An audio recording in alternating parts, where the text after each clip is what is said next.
Salmo 16, verso 11. Eu vou ler na Nova Almeida Atualizada. Diz assim: Tu me farás ver os caminhos da vida. Na tua presença, a plenitude de alegria. À tua direita, há delícias perpetuamente. Se não for pedir muito, vou pedir que você repita comigo. Vamos lá, diga comigo. Tu me farás ver os caminhos da vida. Na tua presença, a plenitude de alegria. À tua direita, há delícias perpetuamente. Quando o salmista diz a Deus, tu me farás ver os caminhos da vida, para mim fica muito claro, muito evidente que ele não está falando de uma percepção humana natural. Se ele estivesse falando de algo que se percebe pela vista dos olhos, com sentidos humanos, não haveria necessidade alguma de dizer que Deus o fará ver. Ele veria por si.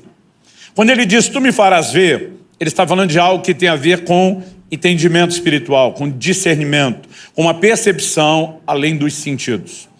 E depois de dar o tom que é Deus que nos faz ver os caminhos da vida, as duas frases na sequência, para mim, elas na verdade são um desdobramento da primeira declaração. E diz, na tua presença, a plenitude de alegria. Que a alegria na presença de Deus, ninguém nega. Aliás, a Escritura diz que na presença dele a tristeza salta de alegria. Mas a Bíblia diz que na presença dele a plenitude, ou seja, a medida cheia, a medida completa. O mais completo nível de alegria, de deleite, de satisfação, de realização pode ser encontrado num único lugar, que é a presença de Deus.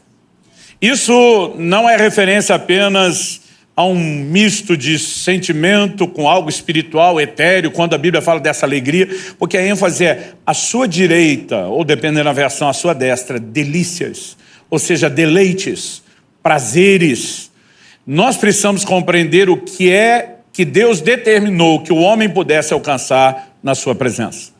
Aliás, quando você olha para a criação, e eu costumo dizer que quando você quer entender o propósito é só voltar à origem, basta ver que quando Deus estabeleceu o primeiro casal lá no Éden, e eles não haviam experimentado ainda a queda do pecado que trouxe tanto dano, eles tinham pleno acesso e comunhão com Deus.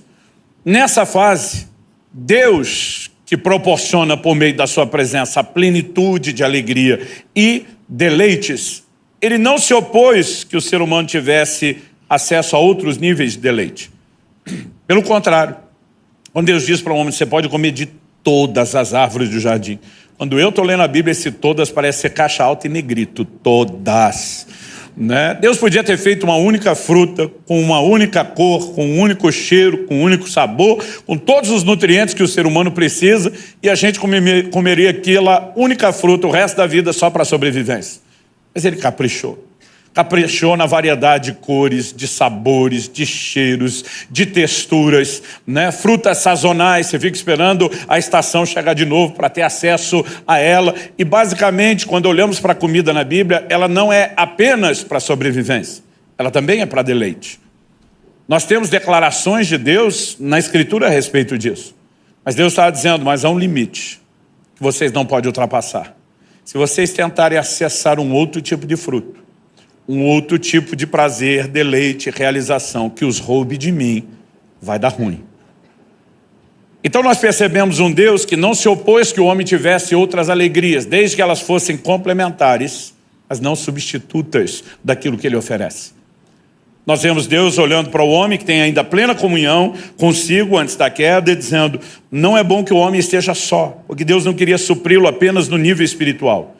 Ele diz, vou lhe presentear com a companheira. Ela vai trazer deleite e preenchimento, não apenas emocional, mas inclusive deleite físico. O tempo todo a mensagem de Deus é, eu não me importo, eu até quero e ofereço outras alegrias. Mas cuide, para que elas não desconectem você de mim. Infelizmente, o homem não deu ouvidos à voz de Deus. E essa busca por outros interesses traz o comprometimento do acesso à plenitude de alegria. Então nós temos a queda, o processo de redenção entra em operação, vai sendo construído progressivamente ao longo de todo o Antigo Testamento, até chegarmos a essa declaração de Davi, do Salmo 16, 11. Davi foi um homem diferenciado para a sua época.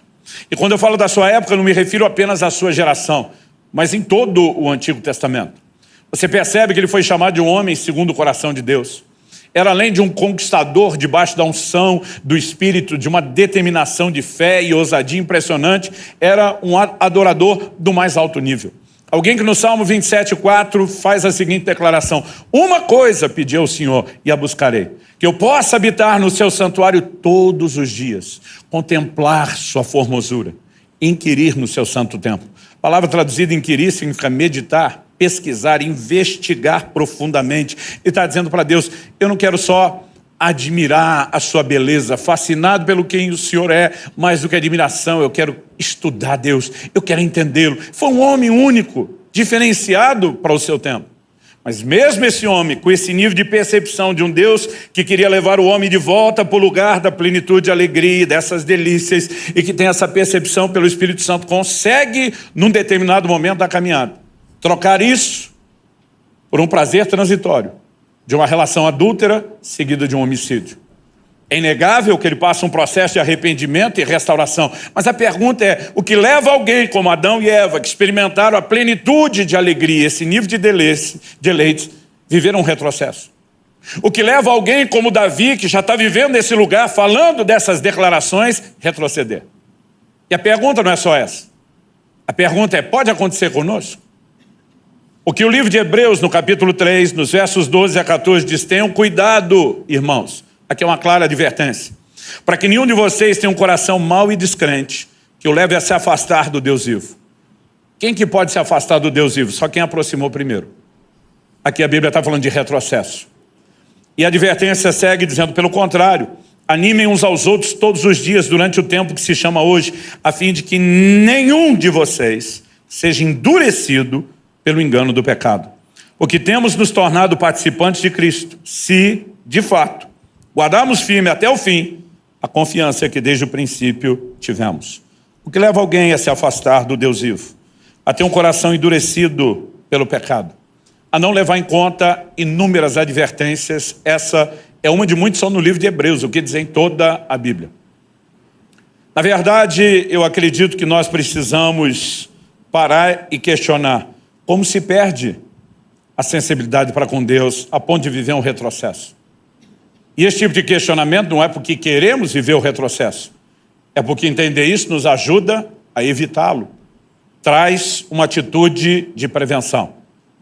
No ano passado eu fiz uma promessa à igreja pastorei lá em Curitiba e acabei fazendo a vocês aqui, que depois de lá é o lugar que eu mais congrego. Eu prometi duas coisas lá e eu repeti isso aqui porque eu falei várias vezes do assunto ano passado. Primeiro, eu disse ao meu povo, vocês vão me ver jejuar como nunca antes, por conta de um entendimento que Deus tem trazido. E eu falei, segundo, eu vou perturbar vocês, ensinando a respeito do assunto. E no início desse ano eu fui lá renovar a promessa diante do meu povo. Falei, para quem acha que expirou no ano passado, estou renovando. Está valendo de novo e quero fazer a mesma coisa aqui. O assunto que eu vou pregar hoje não se limita ao jejum. O tema da minha mensagem é como preservar a sensibilidade para com Deus, ou preservando a sensibilidade para com Deus. No entanto, apesar de não se limitar a isso, eu preciso mexer no assunto de jejum para não apenas ilustrar, te mostrar como Deus me trouxe esse assunto à tona e deixar um gancho pronto para lá no final dar um arrematezinho ligado ao assunto. No ano passado, eu estava num segundo jejum prolongado que eu fiz no ano, e um homem de Deus que eu respeito e admiro muito dessa nação, um gigante espiritual, nós estávamos juntos no evento por vários dias, eu não consegui esconder dele que estava jejuando. Vamos almoçar hoje, Subirá. Falei, olha, eu posso sentar comer, mas posso sentar conversar, mas não estou comendo. Né? E à noite? Falei, também não, mas vale o tempo de comunhão à mesa. Né? Daí ele, não, então vamos deixar para amanhã cedo. Falei, então, o café também não. Ele falou, pelo menos ao almoço. Falei, também não. Ele falou, vamos logo para o assunto. Até onde vai esse jejum? Falei, vai demorar um pouco. Aí ele olhou para mim e falou, mas quanto tempo você já está? Eu falei, já faz um tempo. Né? E mesmo eu tentando ser evasivo, ele falou, Luciano, desculpa perguntar. Você está entre as pessoas que eu conheço, talvez mais jejue, que talvez mais ensine sobre o assunto. Ele já tinha lido o meu livro. Ele falou, posso te fazer algumas perguntas? Eu falei, pode. E uma pergunta dele me trouxe assim uma reflexão diferenciada. Ele falou, o que tem te levado a se dedicar tanto ao jejum ultimamente? Falei, pastor, se o senhor me perguntasse isso lá nos meus 18 anos de idade, ou mesmo há década e pouco atrás, minha resposta de prontidão seria o sobrenatural. Eu queria romper, eu queria experiências maiores, eu queria avançar no ministério, não apenas na força do braço, mas vendo a mão de Deus. E eu confesso que o jejum tem sido uma ferramenta tremenda para isso. Mas hoje, o entendimento que Deus tem me trazido, minha resposta é completamente diferente. Ele falou, e qual é a de hoje? Eu falei, a de hoje é a capacidade de perceber os deleites espirituais de uma forma diferenciada. Ele fez uma cara de pensativo e disse, me explique mais isso. Eu falei, para te explicar, eu vou te contar um caso verdadeiro que vai servir de alegoria, de ilustração. Falei, recentemente, nesse mesmo jejum prolongado, um grupo de pastores onde eu estava ministrando saiu do evento, iriam para o almoço, e aquela conversa do reino de Deus, do mover de Deus, da Bíblia ia continuar. Falei, gente, estou indo. Os caras, não, você está jejuando, vai para o hotel. Falei, eu prefiro essa conversa do que ficar longe. Falei, estou indo com vocês. Não, mas você não está comendo. Falei, o quê? Hoje vai ser um banquete. Falei, vai ser água com gás com limão, em vez de só água. Todo mundo riu e nós fomos para lá. No momento em que eu cheguei, pedi ao garçom, falei, você pode me mandar um pouquinho de limão espremido? Claro. Daqui a pouco ele bota um copo grande, não tanto quanto esse, mas parecido, quase tão cheio quanto esse de limão. Eu olhei e estranhei. Normalmente você pede limão em qualquer restaurante, a medida parece econômica. Vem um dedinho, 2. Eu vi aquele copo todo e pensei, acho que ele não entendeu o que eu pedi. Ele deve ter trazido uma limonada. Então, curioso, eu fui e dei uma beliscadinha, uma provada, né, para quem diz que a água não tem gosto, jejuadores discordam.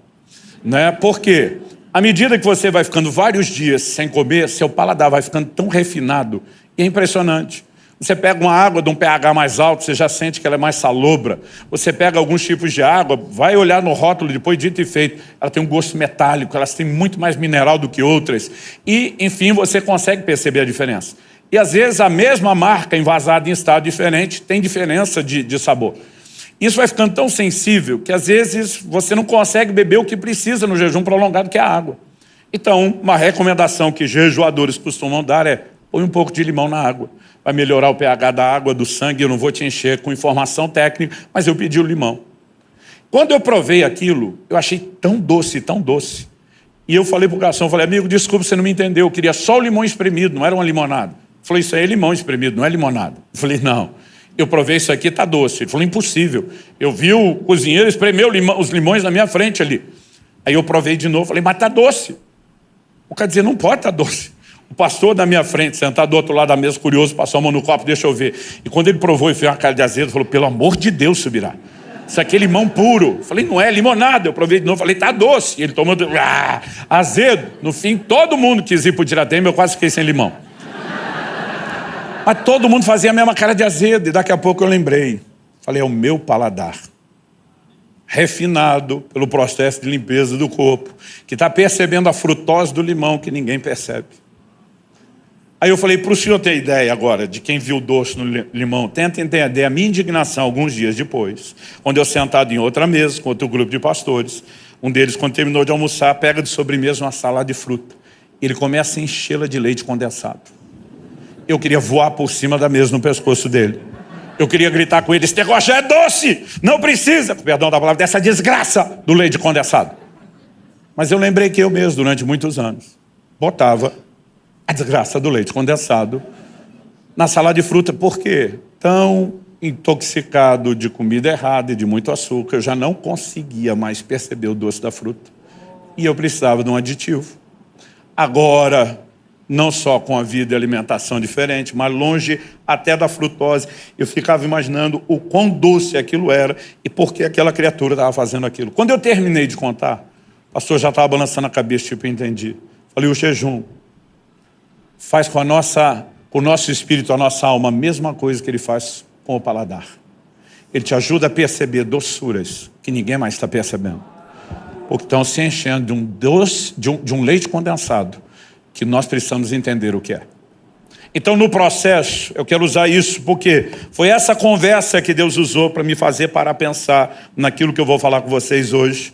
E eu volto no final, dar um arremate no assunto do jejum. A primeira coisa que Deus me tem feito entender é um princípio espiritual. Quem não valoriza, não busca.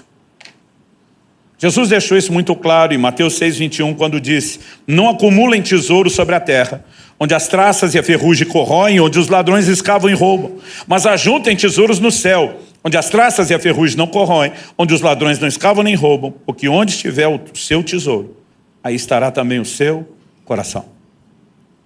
E diz: onde está o seu tesouro, aquilo que você dá valor, seu coração é direcionado. Um trilho de foco, de motivação, de propósito é definido para que você se mova na direção daquilo que você valoriza, não daquilo que você não valoriza. Em Colossenses, no capítulo 3, dos versos 1 a 3, Paulo fala basicamente a mesma coisa com outra roupagem.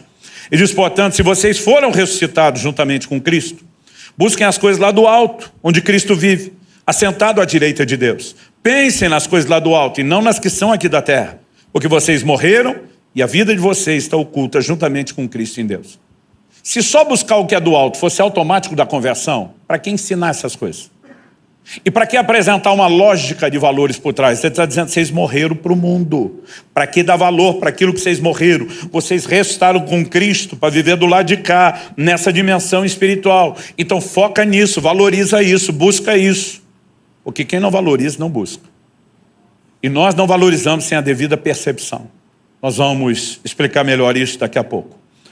Ano passado, falando muito sobre jejum, eu comecei a pregar uma mensagem que eu compartilhei aqui, chamada Fome de quê? Eu ouvi um amigo citando um outro amigo que ele ouviu.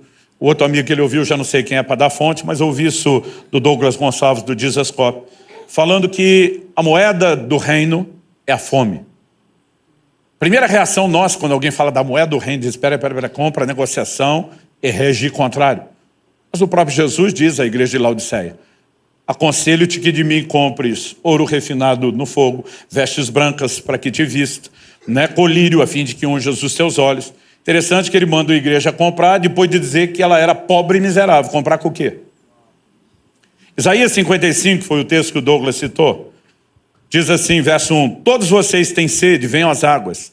E vocês que não têm dinheiro, venham, comprem e comam. Sim, venham e comprem, sem dinheiro e sem preço, vinho e leite. Comprem sem dinheiro e sem preço. Como é que você compra sem dinheiro? Para quem não tem dinheiro, normalmente a gente fala doação. Ou o vulgo 0,800 na faixa. Mas não é uma compra. Como é que compra sem dinheiro e sem preço? Na verdade, eu passei a reformular a frase esse ano. Em vez de dizer que a moeda do reino é a fome, eu vou chamar de o interesse. Porque algumas vezes ela é apresentada como sede, outras como fome, e outras meramente com a questão de dar ou não dar valor. Então ele está dizendo: vocês têm sede, vêm às águas. Isaías 44:3, Deus diz: eu vou derramar água sobre o sedento. Para quem que Deus vai dar água? Para quem não só quer, mas quem vai aproveitar, valorizar e não desperdiçar a água.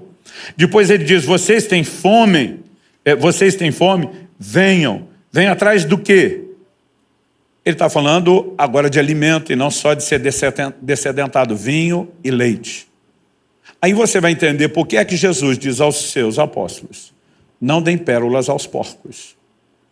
Qual é o contexto? Ele está falando de entregar as coisas espirituais.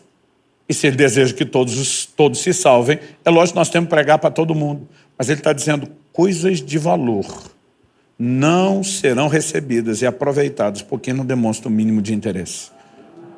Sabe, nós podemos ir longe nisso. A minha proposta aqui não é ser exaustiva, é estabelecer um fundamento. Quem não valoriza, não busca. Logo, para buscarmos a Deus, o que é que nós precisamos de valorização? Segundo lugar, segundo princípio, uma pergunta: o que me impede de valorizar mais a Deus?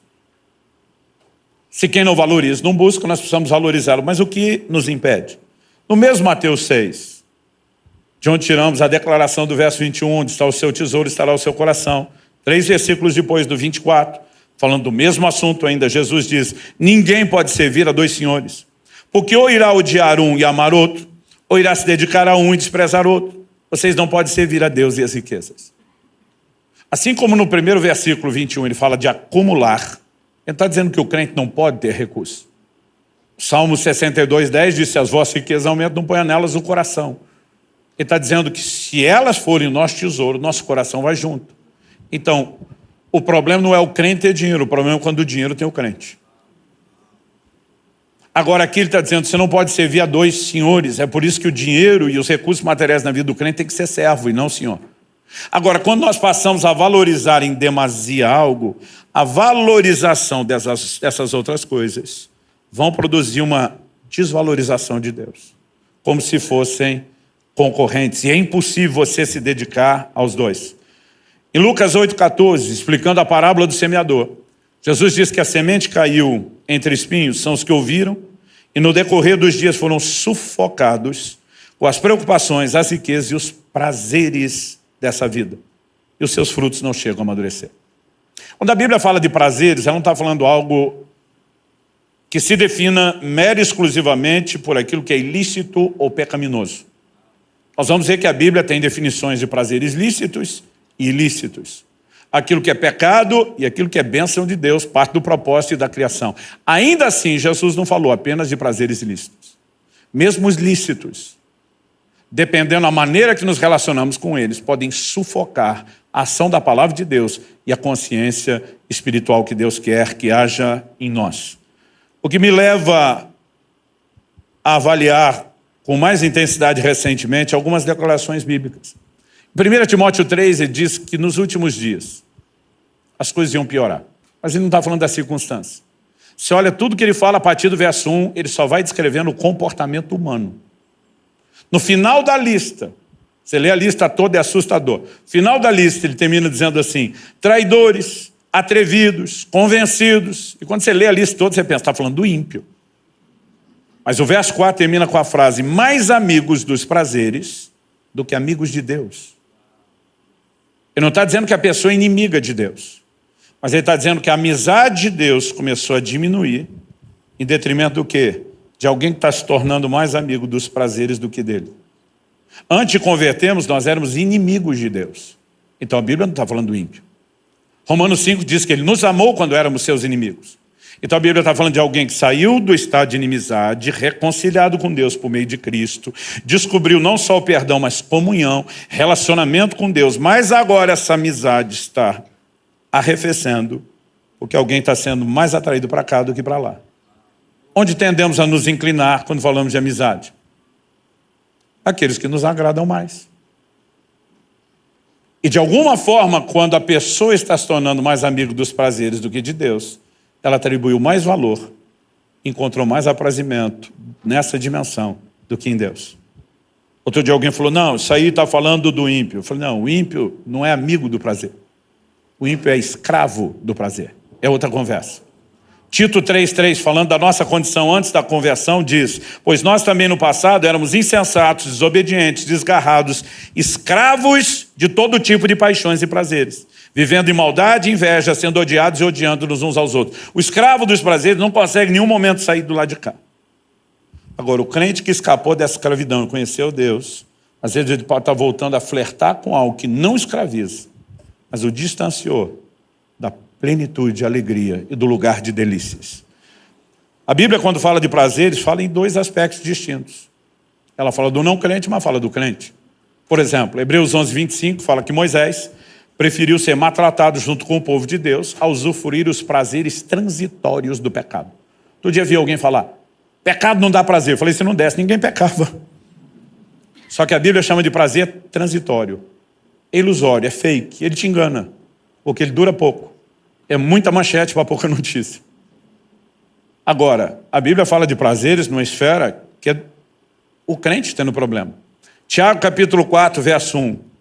Ele pergunta, de onde procedem as guerras e brigas que há entre vocês? A gente está falando com os crentes. Crente briga? Pode isso, Arnaldo? A questão não é se pode, é que na prática acontece. De onde procedem as guerras e brigas que há entre vocês? De onde, senão dos prazeres que estão em conflito dentro de vocês? Ele diz, antes do conflito acontecer do lado de fora, ele começou do lado de dentro. Mas pastor, prazer não dá conflito. Quando você está usufruindo ele, não. Mas a ambição e o desejo por ele gera muito conflito. Conflito com as pessoas, conflito com Deus. Depois de fazer essa pergunta, ele diz, vocês cobiçam e nada têm. Matam e sentem inveja, mas nada podem obter. Vivem a lutar e fazer guerras. E ele resume, nada tem porque não pedem. Tem aquele nível de crente que não descobriu o poder da oração e não alcança nada. Mas ele diz, pede e não recebe. Tem um crente frustrado que ora e não sabe como alcançar a resposta. A partir de semana que vem vocês vão aprender como. Ele responde, porque pedem mal. Qual a definição de pedir mal? Para esbanjarem em seus prazeres. Então preste atenção, a verdadeira fonte de prazer está em Deus. A oração deveria ser uma das principais formas de conexão com a principal fonte de prazer. Mas tem aquele crente que diz, eu só uso a oração para pedir para Deus que Ele me dê essas coisas do lado de cá. Então, a ambição dele de ser satisfeito só por meio do que Deus dá e não de quem Ele é e do que relacionamos com Ele, é uma grande ilusão. Quando nós começamos a pensar nessa perspectiva, o que nos impede de valorizar mais a Deus, é evidente que é a valorização das outras coisas em detrimento de Deus. Mas a pergunta é, algum de nós acorda às 7 da manhã pensando, hoje é dia de maldade, o que eu posso fazer para depreciar Deus? O processo não é bem consciente. E como que ele acontece? Terceiro tópico, outra pergunta. O que me ajuda a valorizar a Deus? Vamos pensar na contramão. Porque quando falamos daquilo que nos leva a depreciá-lo, nós precisamos rever, e rever profundamente em oração, quais prazeres estamos buscando.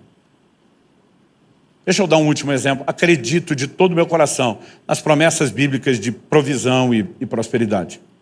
Mas é impressionante nas últimas décadas como a igreja tem distorcido isso. Desde os emissores, os que pregam e ensinam, aos receptores que ouvem do jeito que querem. Para muitos, esses textos e promessas bíblicas viraram a desculpa para mascarar sua própria avareza e ganância. Como se a Bíblia ensinasse provisão, mas não ensinasse desprendimento e contentamento. Então nós precisamos avaliar algumas dessas ambições. Mas a pergunta em contrapartida, e esse é o ponto principal, é o que me ajuda a valorizar a Deus? Então, se a valorização das outras coisas, em detrimento do valor de Deus, nos prejudica, é lógico que a gente tem que trilhar o caminho oposto. Qual o caminho oposto? A valorização de Deus em detrimento das outras coisas.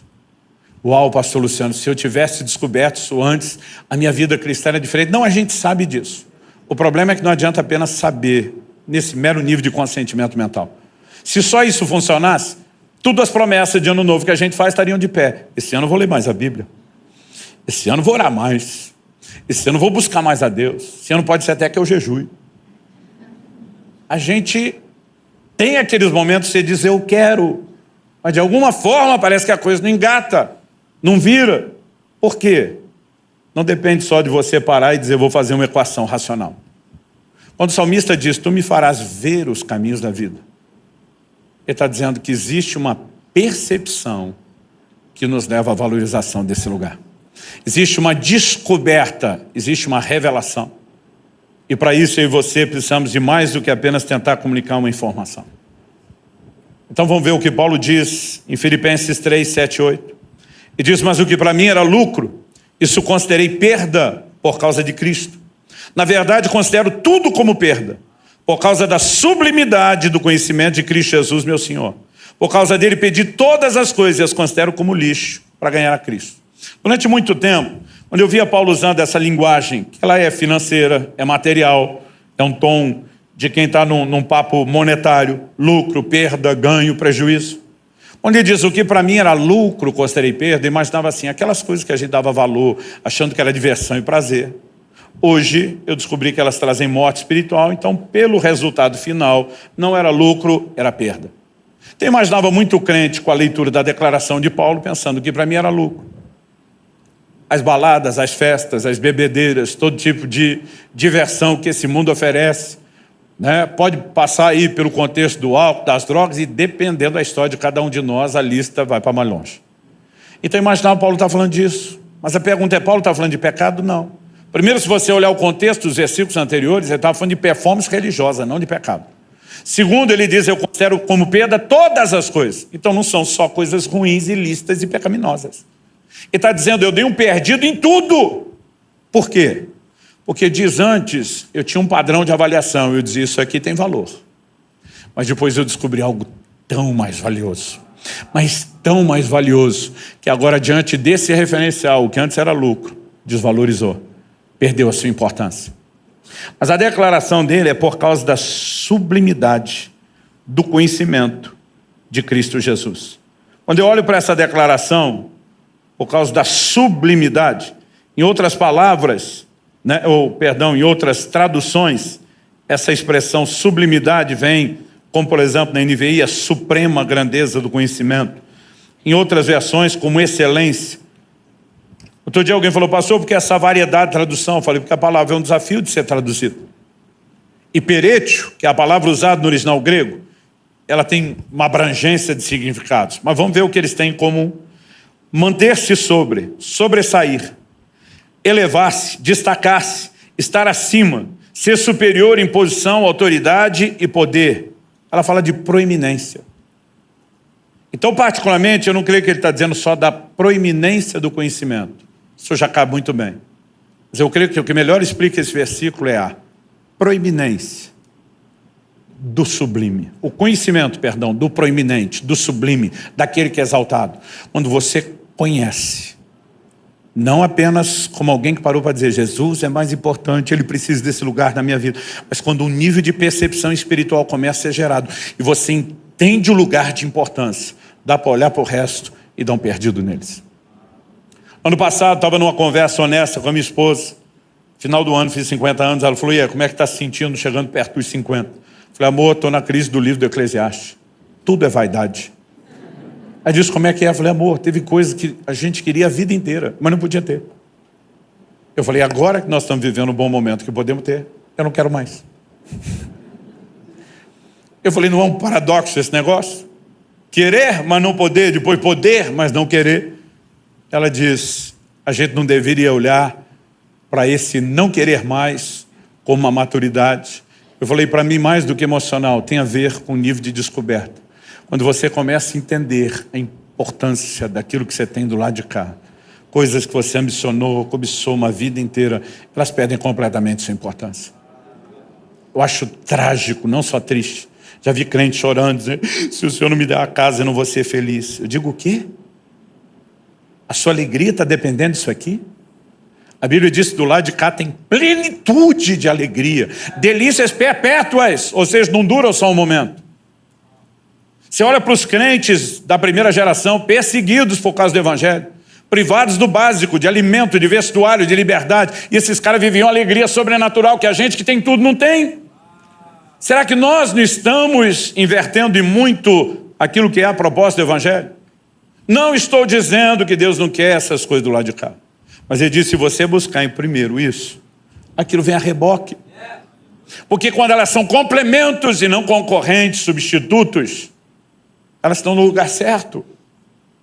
Mas nós precisamos dessa descoberta. Agora a pergunta a ser feita é, nós devemos esperar que essa concorrência com prazeres, não só os ilícitos, mesmo os lícitos, ela desapareça automaticamente?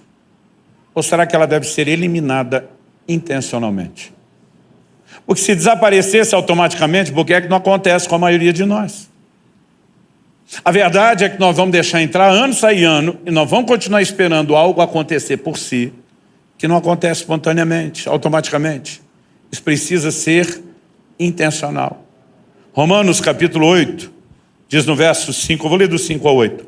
Porque os que se inclinam para a carne cogitam, a palavra cogitar é pensam, é pensar, é sentir, cogitam das coisas da carne, mas os que se inclinam para o Espírito, das coisas do Espírito.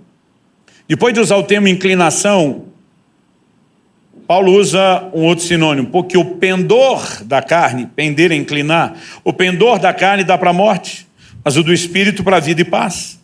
Por isso o pendor da carne é inimizade contra Deus, pois não está sujeito à lei de Deus, nem mesmo pode estar. Portanto, os que estão na carne não podem agradar a Deus.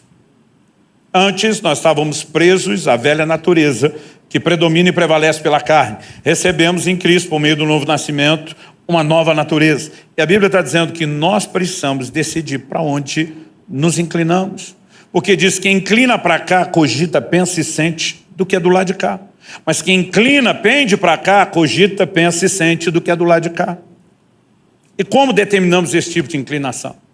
Quando apenas nos entregamos à busca do que no nível natural preenche a nossa alma, a gente está assim, panturrando de um leite condensado, que nos rouba a capacidade de perceber o valor do que está do lado de cá. É aí que eu e você precisamos nos questionar. E aqui eu pego o gancho que deixei no início para terminar. Diante desse princípio, qual o poder da abstinência? A abstinência intencional tem sido parte da história do cristianismo desde os primórdios. No entanto, começou a se extinguir em tempos recentes. Naquilo que eu temo ser, talvez, uma das gerações da história da humanidade que mais buscam e valorizam o prazer, a alegria, a distração, o entretenimento. E a coisa está nos levando para cada vez mais longe do lugar profundo que poderíamos ter em Deus. Então a pergunta é, qual o poder da abstinência? E aqui eu não me refiro apenas ao jejum. A palavra jejuar, no grego, no Novo Testamento, nestil, é a combinação de ne, um prefixo de negação, com estil, que é comida. Então, em essência, o jejum é não comer. Mas a Bíblia fala de outros tipos de abstinência, que eu gosto de dizer, deveriam ser complementares e não substitutos do primeiro. Números 30 é a lei a respeito dos votos, e as pessoas poderiam fazer um voto a Deus, com o qual elas iam afligir a alma, ou seja, pegar alguma coisa que gostavam muito, que era importante, e deixar de lado. Para quê? Porque servir a Deus é sofrer? Não. Porque pausas em deleites inferiores podem te ajudar a resgatar a percepção de deleites superiores. Isso não significa sofrer, porque quando você vem para o lado de cá, você tem uma alegria muito maior, e além de ter uma maior do que aquela sempre vem a reboque dessa, mas essa nunca vai a reboque da outra. Então você vai entender porque é que Paulo, em 1 Coríntios 7, onde ele advoga nos primeiros versículos, que vamos deixar claro o que a Bíblia ensina, porque hoje em dia a gente tem que colocar os pingos nos is. Para o casal casado cristão, o momento de intimidade é para deleite, não é para mera reprodução. Paulo fala de uma frequência que não é para reprodução de filhos. É para deleite, é para prazer. Ou seja, essa área da vida do casal cristão tem que estar em avivamento, de acordo com a Bíblia. Mas só existe uma justificativa para uma pausa nesse nível de deleite ilícito. Em 1 Coríntios 7, 5, Paulo diz assim, não vos priveis um ao outro, a não ser, aí vem a única exceção, por mútuo consentimento, para vos dedicardes à oração. Pastor, o senhor está querendo dizer que o casal que está no avivamento da vida íntima não pode orar? Não. É que aqui eles estão num nível. E dedicar é quando você vai mergulhar muito mais fundo, diferente do normal do dia a dia. E diz, para mergulhar mais profundo na percepção dos deleites superiores, é melhor desintoxicar desse tipo de açúcar. Porque aí você começa a perceber melhor as doçuras do lado de cá. A Bíblia não está falando de um estado permanente, está falando de pausas que nos conectam à verdadeira fonte, sem nos impedir de usufruir daquilo. Porém, dentro da norma, aprecie com moderação. E não de quem é escravo do prazer. Quem está entendendo? Outro dia alguém me perguntou, pastor, qual o propósito do jejum? Eu falei, o jejum tem um propósito primário e múltiplos propósitos secundários. Todos os secundários divergem entre si, mas convergem no final, que é o primário. Qual o primário? Daniel 9,3 diz, voltei o rosto ao Senhor Deus para o buscar com oração e súplicas com jejum. Propósito primário, buscar a Deus. Mas durante muito tempo as pessoas achavam, enquanto boa parte da igreja não jejuava, um pequeno segmento jejuava, acreditavam que o jejum era só para situações emergenciais. Se o problema está sério, se as situações são extremas, as medidas também são extremas. E é verdade que na Bíblia você vai encontrar gente jejuando em situações de aflição? Sim, segundo Crônicas 20, 3 e 4, nós vemos Josafá mobilizando um povo que não podia vencer a guerra a jejuar, e eles viram Deus agir. Em Esdras, no capítulo 8, 21 a 23, nós vemos o grande sacerdote reformador levando o povo a jejuar por proteção de Deus, que foi alcançado. No Salmo 35, 5, nós vemos Davi jejuando em situação de enfermidades. Em Daniel, no capítulo 9, verso 3, ele intercedendo por uma nação que está distante de Deus e precisa de restauração. Mas o jejum não aparece só nessas situações de circunstâncias graves emergenciais. ele entra em situações que são puramente espirituais. Então tinham pessoas que jejuavam para arrependimento. Aliás, todos os eventos dos dias onde, na tipologia do Antigo Testamento, os sacrifícios estão relacionados à redenção, eram dias de jejum. O jejum está muito conectado com a ideia de arrependimento. E pessoas jejuaram para se arrepender. Mas na Bíblia você também vê gente jejuando por consagração. Qual a diferença? Os dois estão buscando a Deus. A diferença é que o primeiro está buscando a Deus para se consertar de um pecado já cometido. Ele quer a restauração de um pecado que já aconteceu.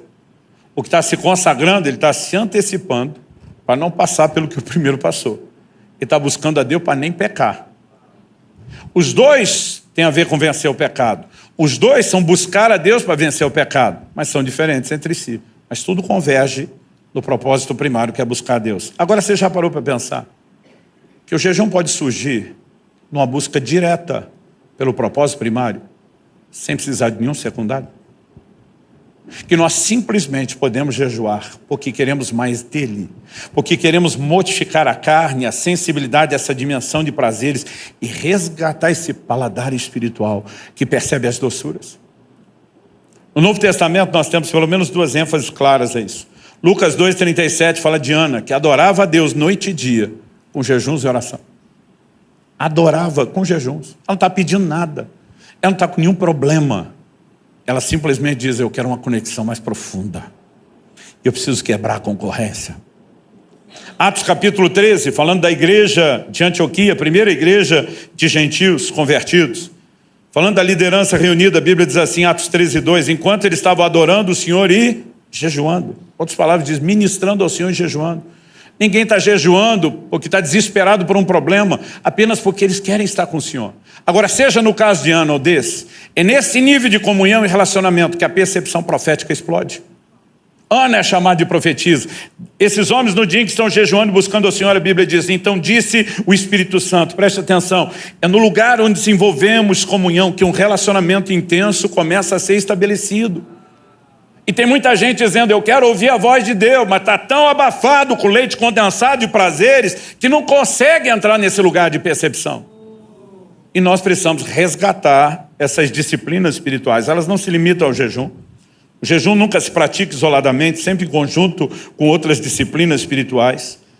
Mas a verdade é que ao tomar uma intenção de diminuir a importância e a força daquilo que concorre com Deus, intencionalmente, para resgatarmos a sensibilidade para com Ele, vai nos ajudar a perceber melhor esses deleites. Para encerrar, quero citar uma frase de Edward Farrell. Ele diz, quase em todos os lugares, em todos os tempos, o jejum sempre ocupou um lugar de grande importância, visto que ele se encontra estreitamente relacionado com o profundo senso religioso. Talvez isso explique a negligência do jejum no nosso tempo. Quando o significado de Deus diminui, o jejum desaparece. Vamos ficar em pé para parecer que está acabando? Antes de orarmos, eu quero que a gente conclua simplificando o plano e o propósito de Deus. Quando Deus cria, estabelece o primeiro casal lá no jardim, eu brinco que ele não respeitou nem a lua de mel do primeiro casal. Todo santo dia ele ia visitar os dois. O que é que Deus está querendo dizer com isso? Ele diz, vocês podem festar à vontade, mas não existe alegria sem que eu seja parte da vida de vocês continuamente. Em Atos 17, num sermão pregado em Atenas, o maior palco da filosofia do mundo dos dias do apóstolo Paulo. Talvez nenhum outro lugar do mundo tivesse tanta pessoa por metro quadrado fazendo os mesmos questionamentos básicos. Quem eu sou, de onde eu vim, para onde eu vou. Para esse povo sedente de resposta. Paulo diz em Atos 17, 26, de um só homem, Deus fez todas as raças e tribos dos homens. Ali entra no verso 27 com indicativo de propósito. Para quê? Para que buscassem a Deus. Eu e você fomos criados para buscá-lo. Porque Deus é carente e precisa disso? Não. 2 versículos antes, ele diz, Deus não é servido por mãos humanas, como se precisasse de alguma coisa, ele é absoluto e completo. A necessidade não é dele, é nossa.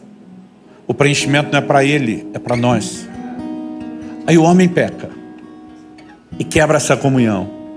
Aí Deus vem e pergunta o que para Adão? A pergunta de Deus para Adão depois do pecado não é, O que é que você fez, cabeção? A pergunta de Deus para ele é: aonde você está?